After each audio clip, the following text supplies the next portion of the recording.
Satnam, everyone. This is Gurumeher Singh from Los Angeles, broadcasting over SikhNet. So thanks to SikhNet for doing this series, Sikhs at Home.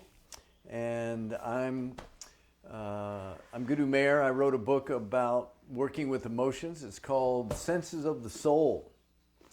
And I'd like to share a little bit with you tonight about working with fear. So I'm in touch with a lot of people, and a lot of people are understandably feeling a lot of things during this pandemic. So among them, most popular are forms of fear, which is anxiety, worry, doubt, and concern. Maybe some of you are getting actually into panic if you're in an area where it's really heavy. So that's the fear family. There's also people dealing with loneliness. That's the sadness and grief family of emotions. And there's people dealing with apathy and depression. You know, what can you do? You feel helpless. Other emotions you may be feeling, maybe some anger with other people as they're maybe not being careful, things like that. I've been talking to a lot of people, and so I understand how you may be feeling, and I want to talk about it with you today. So the first thing that we know about emotions is that in our society we are taught to downplay them or to ignore them or even deny them because, it seems like if we're very strong, wonderful people, we shouldn't feel fear, right? So as a kid, you may have been told to not be afraid, don't be a scaredy cat, or you were told how to feel or not feel. So we know that that was all in our histories about what we were taught. And then in our spiritual lives, we may be told, Kam, Krodh, Lobh, Moho, and that those are also very bad things. So let's get into that a little bit. So what's so bad about emotions? Well, the problem is when emotions take over and we are like their slave, that we have to do whatever the emotions are telling us to do. That's when we talk Kam, Krodh, Lobh, Moho, when we say, don't be reactive, don't be angry. We don't want to overreact and lose control. That's the problem. But another thing that people do to mismanage their emotions is to underplay them, to repress them and deny them. So something may be really bothering you and you just say, no, I'm fine. So let's talk about fear that way. So if you feel that fear is a thing you shouldn't feel, if it's something that makes you a coward or that a great warrior should never be afraid. Well, I think if you talk to any person that's been in battle, they'll say, yes, I was afraid, but I didn't let that fear stop me or paralyze me or prevent me from taking action. So fear is actually something we want to learn to use and manage. Okay? So we don't want it to take over. Now I'm going to talk mostly about fear today because that's what a lot of people are feeling in the pandemic. But again, these same principles apply to loneliness, to grieving, to depression. And if you want to bring in any questions throughout this broadcast, you certainly may, and I'll try to respond to them, okay? But I want to give a few basic principles, and we will do a little practice today to practice what we're teaching, okay? So let's look at your brain. So if you look at the side of your brain, you've got this prefrontal cortex. And when you meditate, when you chant, when you pray, when you are very focused on a certain task, your prefrontal cortex is awake and alive. And you're at your most intelligent. Okay? But down in the older part of your brain, the midbrain and the brain stem, midbrain, let's say the mammalian brain, the limbic system, is your reactive brain. That's your instincts. That's your fight or flight or freeze instincts, right? So when they take over, when you get emotional and you're letting the emotion control you, then you're going to freeze when you need to take action. You're going to flee. You're going to run away when you actually need to stay and fight. So the deal is that when we're reactive, when the fear takes over, it comes from the animal part of our brain, and it makes us shut down and not respond in the way that is best for us. But it's equally, if we think, oh, I'm very spiritual and I should not feel fear and I will not feel fear, that can be denial, that can be repression also. So we've got to not just deny our fears. So what's the middle way? The middle way is stay aware while your emotion is active. Now that's tricky, because most people either kind of freak out, or their emotion, maybe you don't freak out, but your emotions are just, you're worried, you're afraid, you're listening to the news, and you're like, what's going to happen? And so that fear has nowhere to go. Okay? So we don't want to react and we don't want to repress. So this is where meditation comes in very handy, because it can make us very clear and aware and then be able to process the emotion. So let me talk about fear a little bit in a very more honorable light, that no one should ever be afraid, right? So fear is part of your instinct to survive. And there's nothing wrong with that. All of nature tells you, a living thing, that it wants to survive. So fear is, call it a sixth sense, although you've got other emotions that are also sixth senses. So you've got 5 physical senses, and then you've got a sixth kind of sense called emotions. And fear is a alarm system that tells you when there's danger, when something's threatening your well-being. That's all fear is. I mean, can you imagine not having the ability to know, like, something might hurt me?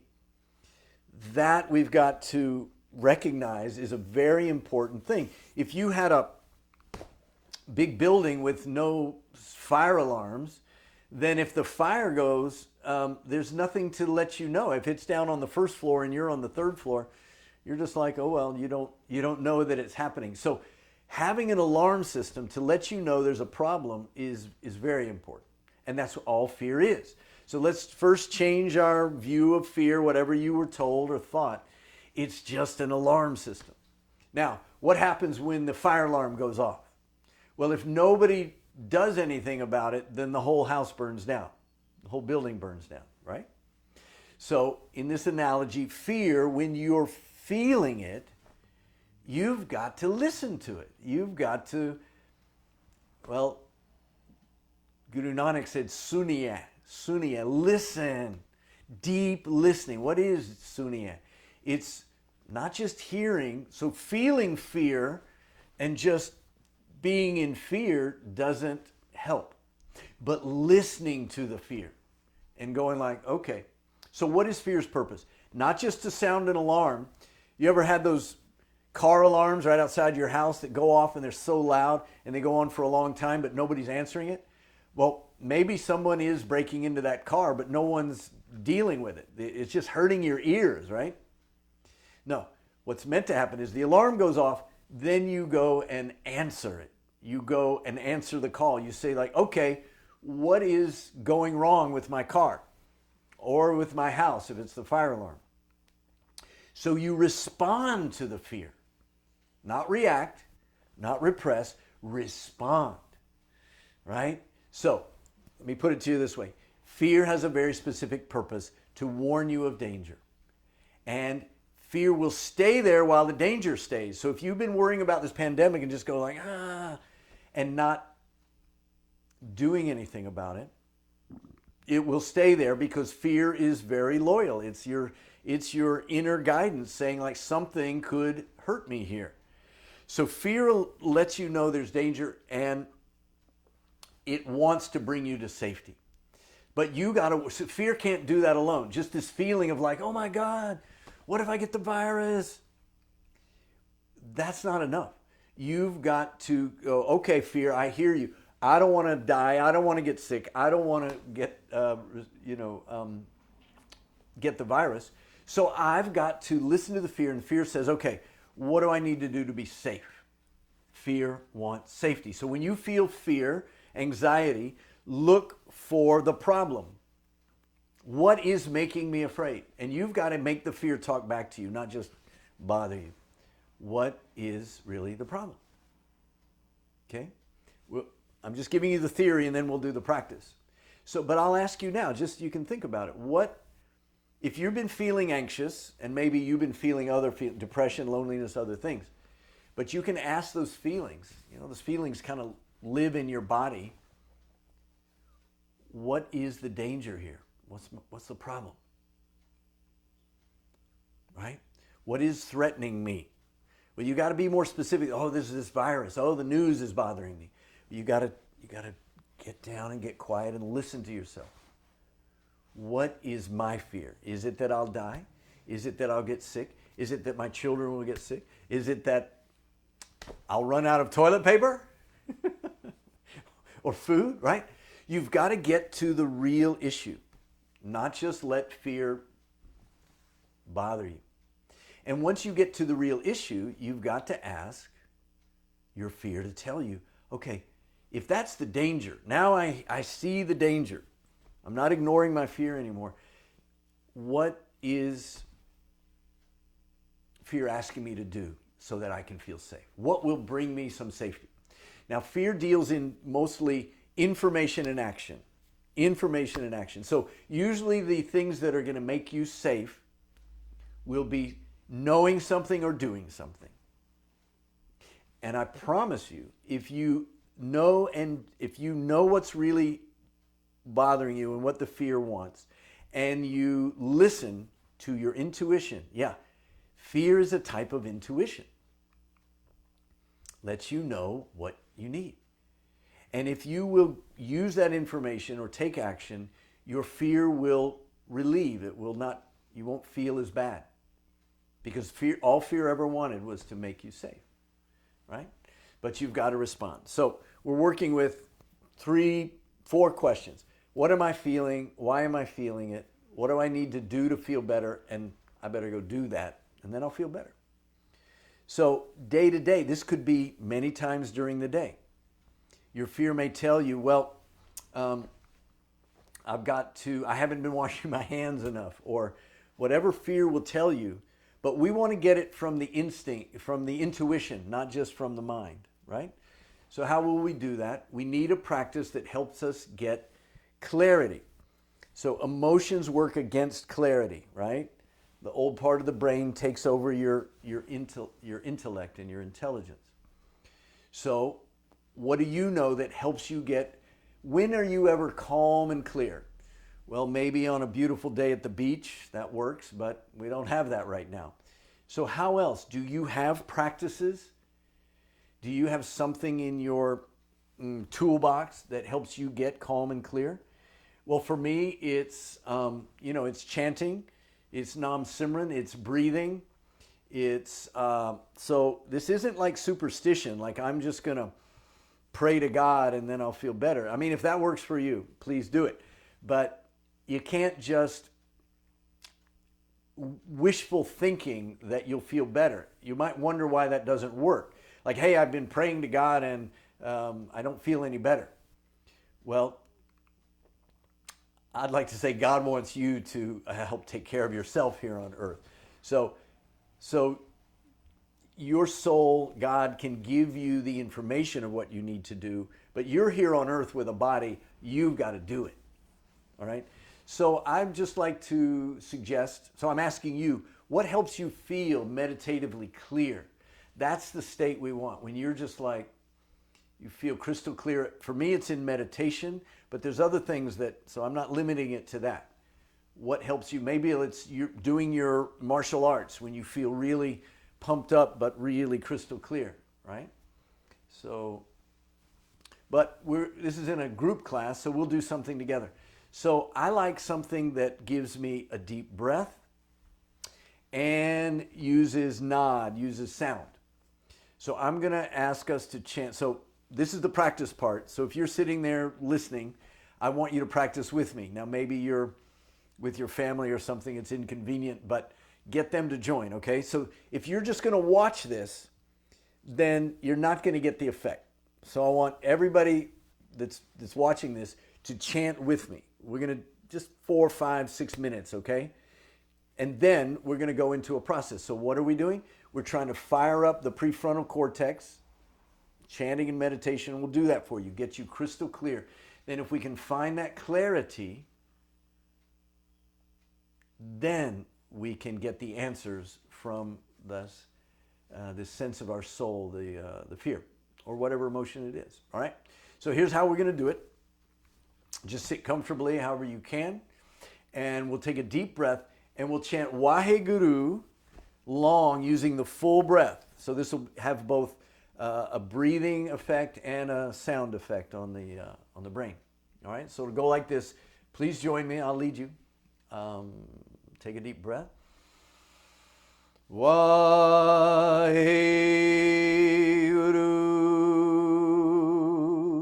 Make a strong sound, not a little tiny sound. Like really feel the vibration all up in your chest and your upper body and your sinuses, okay? Another deep breath, and then we'll go continuously. Waheguru.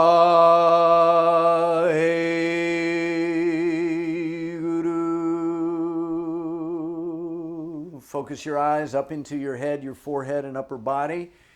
Connect. Waheguru.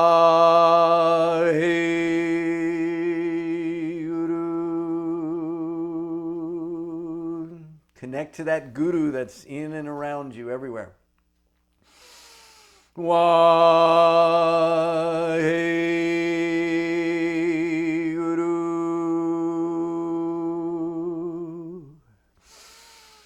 Waheguru.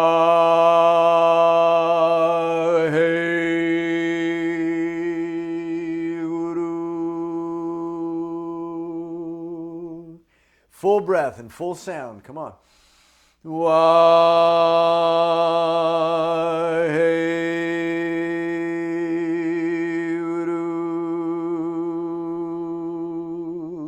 Reach for all the support and power of all your gurus, okay? Waheguru.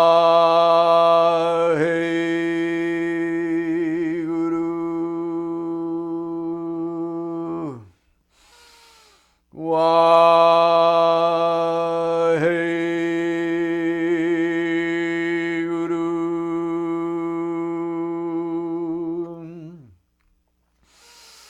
Waheguru.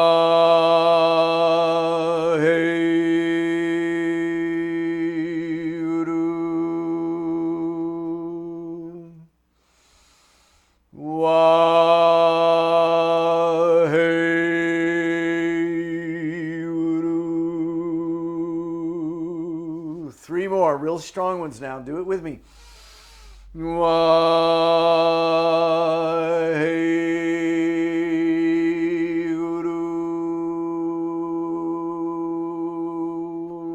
Focus up at your forehead, the front part of your brain. Waheguru.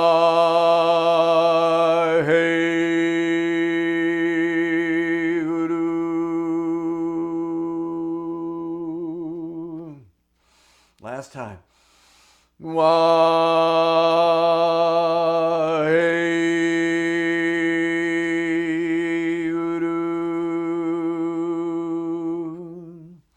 Now inhale very deeply.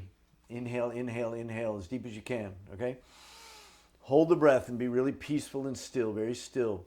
But tighten your body a little bit. Tighten your body like you're getting ready for battle. Just feel the strength in every muscle. Tight, holding the breath. Pull the belly in strong. Focus still up at the forehead, your prefrontal cortex area. Strong, strong, strong. Now exhale very powerfully. Exhale. Let all the breath out. We're going to do this twice more. Inhale. Hold again. Come on. We're just doing a physical practice to help our brain, our mind get clear. Hold. Tighten the body. Focus at the forehead. Strong. Feel your strength. Okay? Fearless means working with fear. Fear is involved in fearless. Exhale, and one more time, inhale, and just hold. Now, become very peaceful now. Hold the breath a few more seconds, be peaceful. Now gently let the breath out. Gently let the breath out, and just sit very still. Now you're going to go from all that to very peaceful. Sit in peace.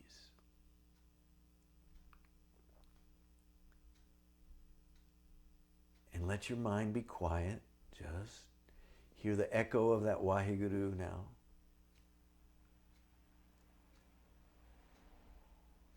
You've created a physiological change that helps you be clear and peaceful. Now, while you're still here meditating,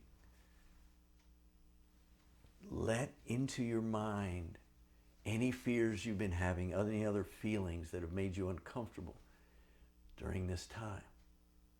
But don't let them take over. Hold your space. Hold like a warrior, just holding his position. But let this fear or whatever emotion's been concerning you and anxiety, let it be just a smaller voice that you're listening to. It doesn't take over. And you'll feel it in your body if you're willing to feel the fear, but now it doesn't intimidate you. It doesn't take over. Just let yourself feel anxiety.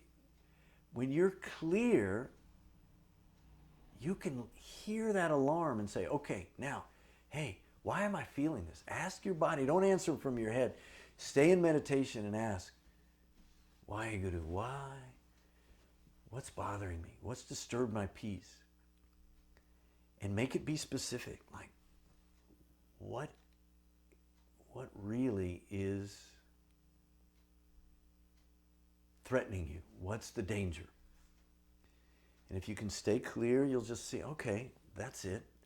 But why is that a problem? Go deeper. Why is that a problem for me? And immediately, what do I need to be safe? What do I need to feel better? Don't answer from your mind. Answer from your heart. Oh, my soul, what do I need in this moment, in this day, to feel safer, to reach some security, to have stability in my life, given the circumstance?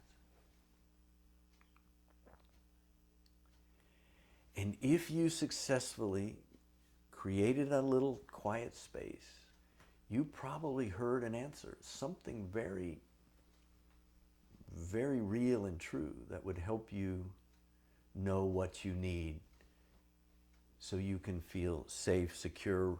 And only when you're safe and secure can you really relax. All right? So if you got an answer, message me in there in Facebook and let me know what happened to you in that brief practice.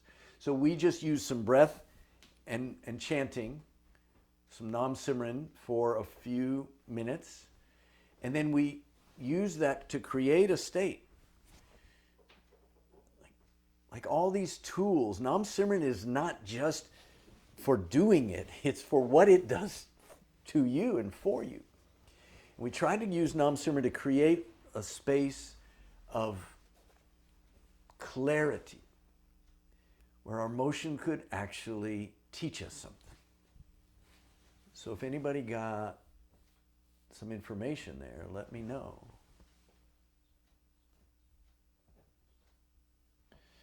Right? So I hope that practice helped somebody. So let me review the principles of what we were practicing.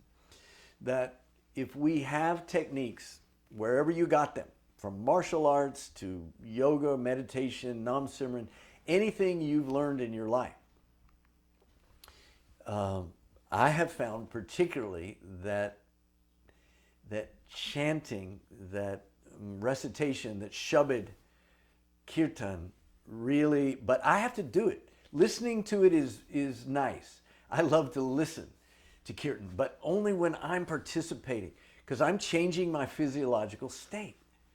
I'm changing my mind. So my mind doesn't just freak out from the news that I'm hearing, but it digests that news and calmly says, okay, I understand what I'm feeling and I know what to do. You've got to have a relationship. So fearlessness comes from working with fear, not from trying to pretend you don't have it. If you don't have it, God bless you. But if it comes up, please listen to it. Please work with it. Okay? So we're hearing from UK and New Zealand and all over. Good.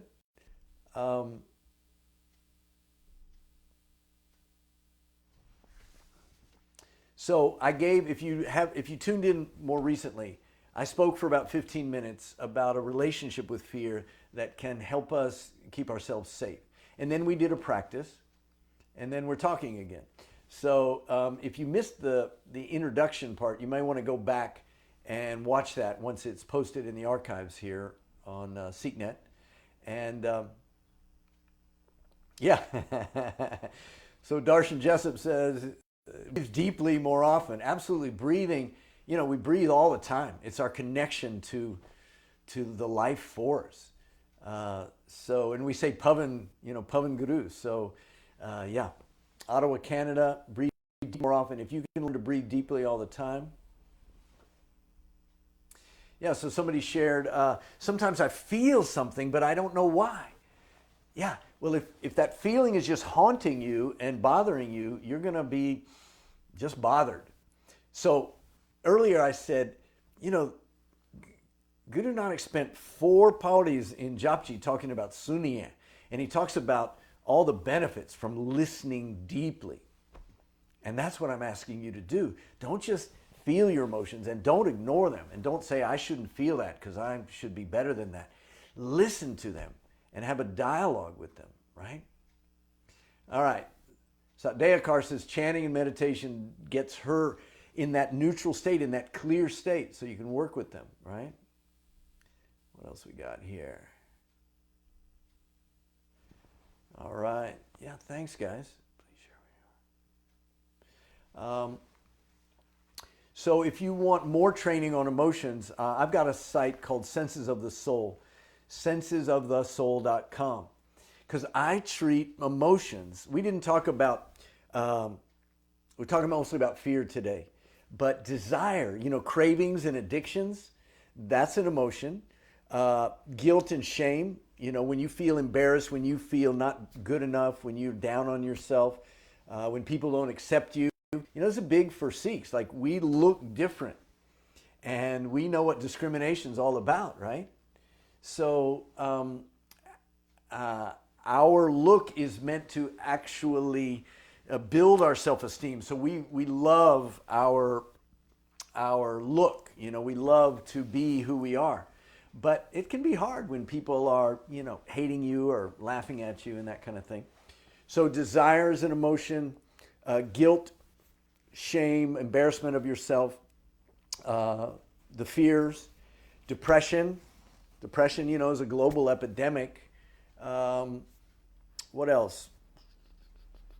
Grief and sadness, and anger. Anger is a big one. So all these emotions, these heavy emotions, can be dealt with in the way that I was sharing with you today. Sit down. When you're upset, when you get upset, you've already lost the game. Okay, so once your emotions taken over your intellect, you're gone. So that's when you yell at your loved ones and you do some stupid things that you regret later.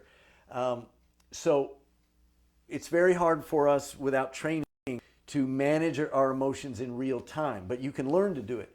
But what I suggest is, after you've gotten emotional and upset, later sit down and meditate. The next time that you're doing your practice, sit down and meditate, calm yourself, get clear, and then you can review. You can review and say, hey, what happened there? How come I got so upset? And in your clarity, when you get into, you can then review and go like, okay, what happened? I was fine, and then they said this, or I heard this news, and then I started getting like this. You can review it like a movie and start understanding. When you're in the clear state, you can go like, why was I so upset? And what did I really, what might I have done instead of, yelling at them like I did or being scared all night? What could I have done to understand myself? This is about a relationship to yourself. Your emotions are guardians of your happiness. So you don't mind when you have those good emotions, love and peace and joy and happiness. You like that, of course. That's where we want to live. But when the dark emotions come up, they're letting you know, hey, something is blocking your happiness. So you've got to listen to that thing like a car alarm, like a fire alarm. All right, any other questions? Let's see. Sat Prem Kar Khalsa, several hours a day right now, meditating, breathing, chanting, doing sadhana, and live Zooming with others. Okay, so she's sharing what she's doing for herself. So what she's saying is, these are heavy times. I'm adding to her a little bit, but I'm imagining, during these heavy times, I need to do more practice than I used to do.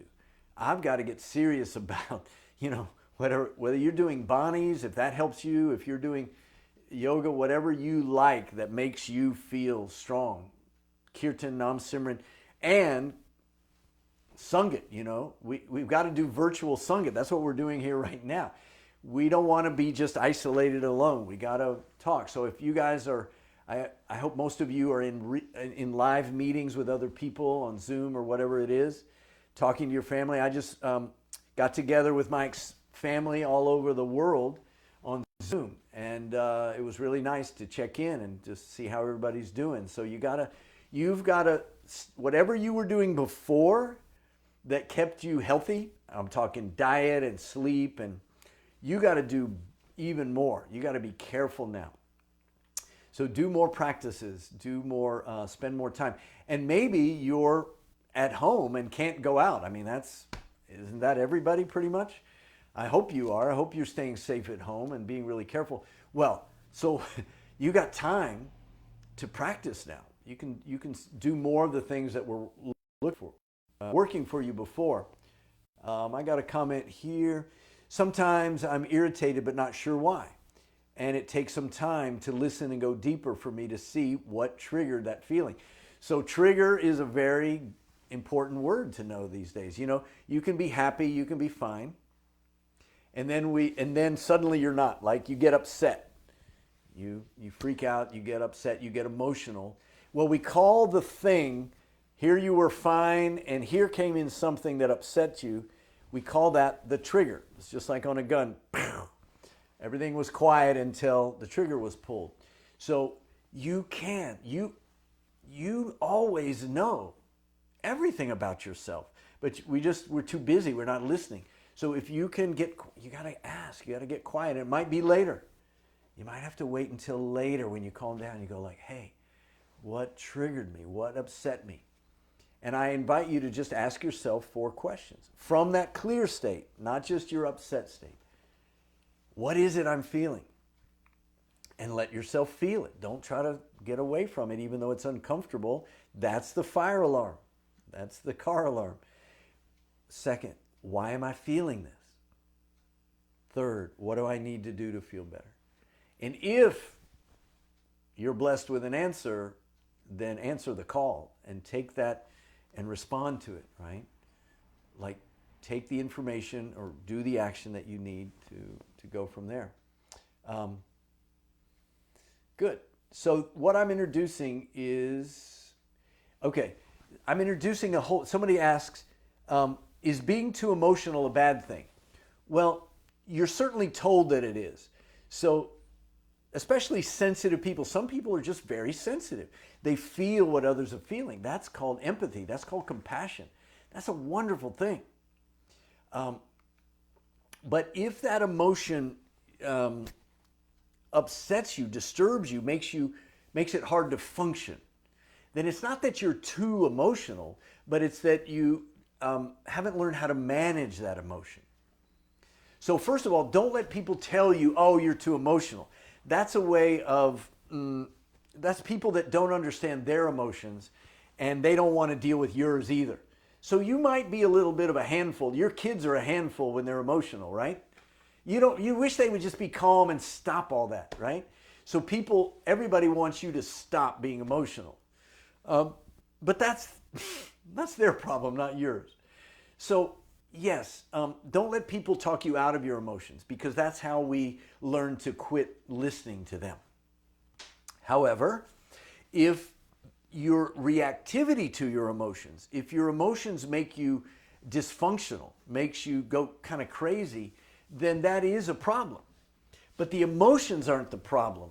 It's your inability to listen to them, work with them. Look, many of you have dogs.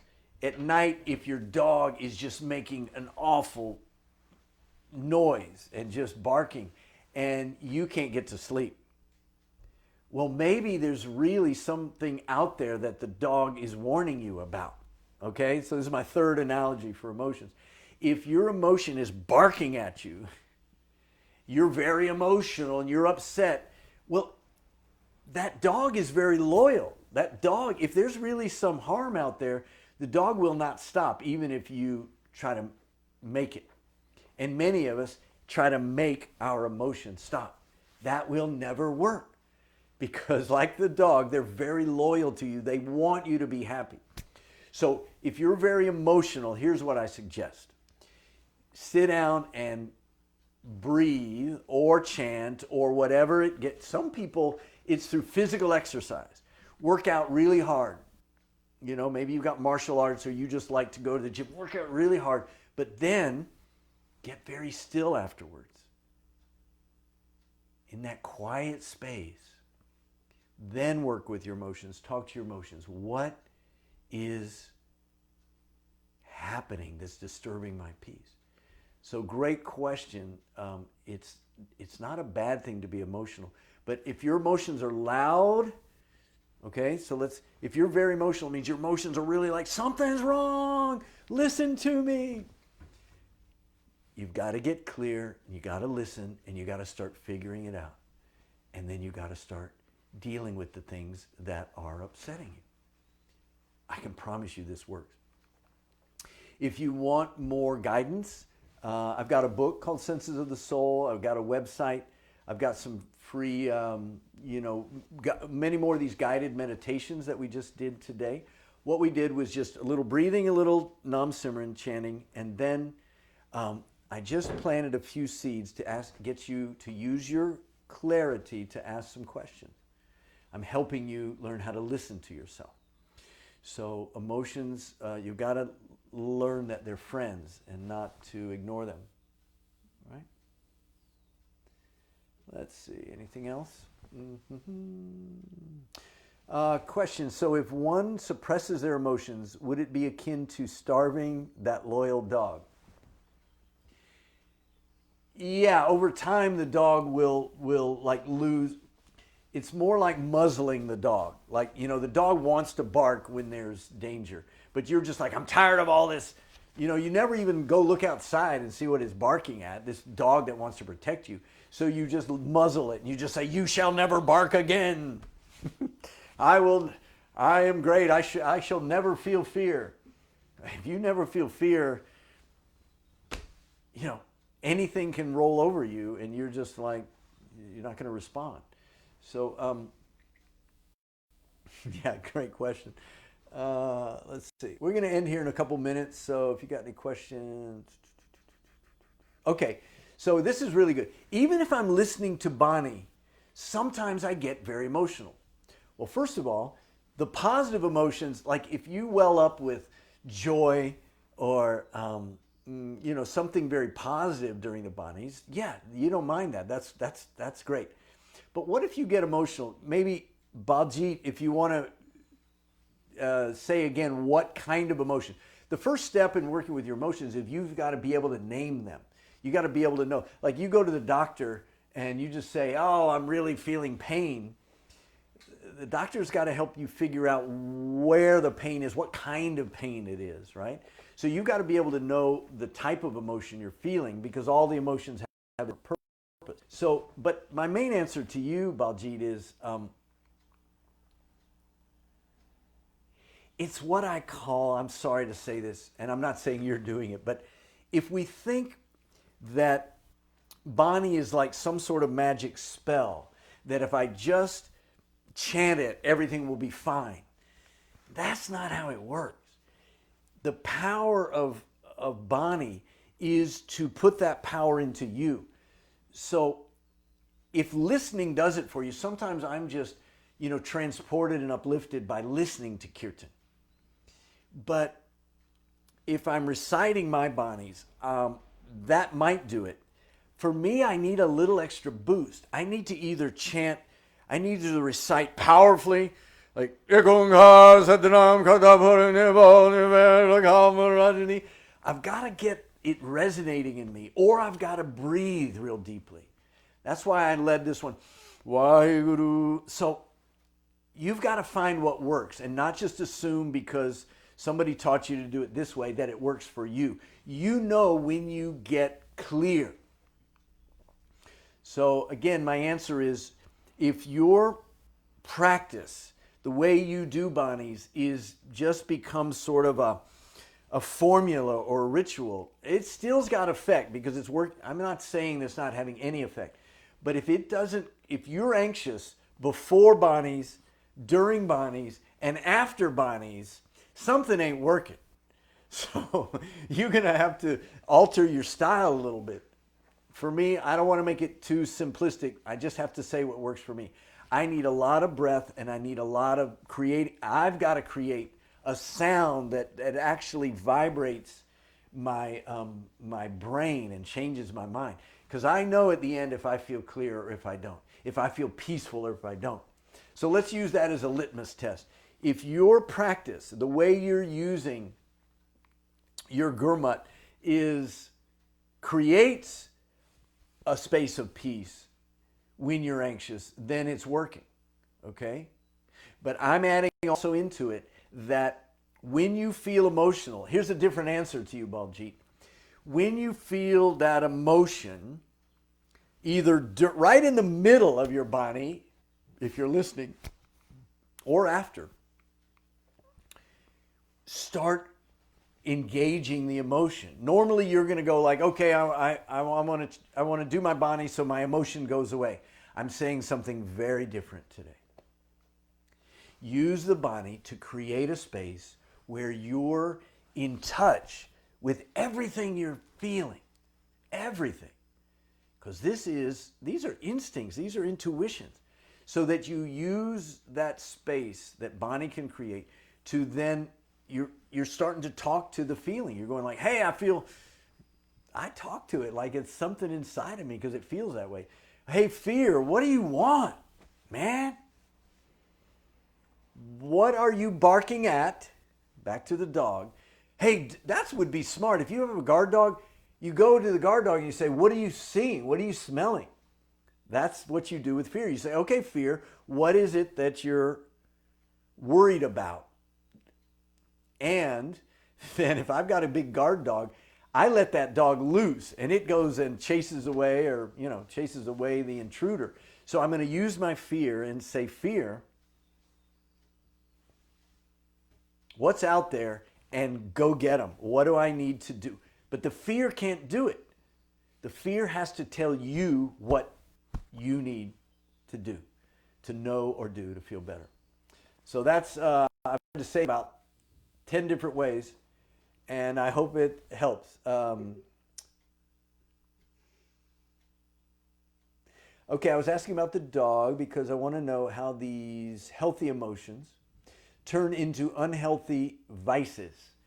Okay, I explained that at the beginning, but it's very important. So I'm calling these emotions good things. So when do they turn into kam, krodh, lobh, moh? When do they turn into destructive things? Exactly when the raw emotional energy takes over and you're just doing whatever the emotion says you have to do. Go hit somebody, go hurt somebody, go, So it's not that the emotion is good or bad. It's how you use it. Money's not good or bad, it's how you use it. Weapons aren't good or bad, they're how you use them. right? So, in the Sikhi, we honor the sword. Well, sword can just be a tool of destruction or of protection. So your anger is going to be a tool of destruction or protection depending on how you use it. That's all I can say about that. If you guys want me to come back, just let SikhNet know. I'll be happy to do some more on this. We could do a whole session just on anger. I mean, that's powerful. So I'm going to sign off now, and thank you to SikhNet for doing Sikhs at Home, and I'd be happy to be back. Again, if you want to go to senseofthesoul.com, I've got a whole training system. You can get my book or download my audio book, and I'll teach you how to work with all these emotions and give you lots of techniques for doing it. We just did one little 4-minute thing today. Sometimes when your emotions are stronger, you need a stronger practice. So that's another to Baljit. If you've got a strong emotion, you need a stronger practice to neutralize it. That's just common sense. All right, thank you everyone. I'm signing off. Gurumeher Singh here in LA, and happy to be with the SikhNet.